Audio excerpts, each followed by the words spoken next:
રૂપાલા સામે ક્ષત્રિય સમાજમાં રોષ યથાવત છે। ભાજપના ક્ષત્રિય આગેવાનોની બેઠક વચ્ચે પ્રજ્ઞાબાનું નિવેદન સામે આવ્યું।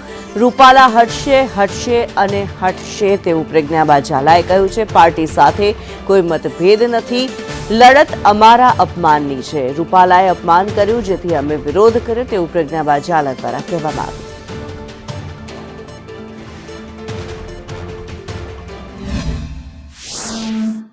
વાત કરેલી અને એમાં અમે નિષ્ફળ ગયા, કારણ કે અમારી પરમ દિવસથી સાંજથી અમારી પાછળ પોલીસ રાખી દેવામાં આવી હતી।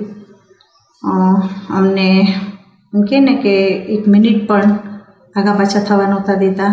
પણ હવે અમે એવું નક્કી કર્યું છે કે અમે જીવતા રહીને પણ રૂપાલાને હટાવશું તો ખરા જ તે। અમારી આન ઉપર આજે દાગ લાગ્યો છે, લગાવ્યો છે ને એના માટે અમારા ભાઈઓ જ કાફી છે। અમારે બહેનોને કંઈ કરવાની જરૂર આવતી નથી। પણ સ્ટાર્ટ અમે કર્યું હતું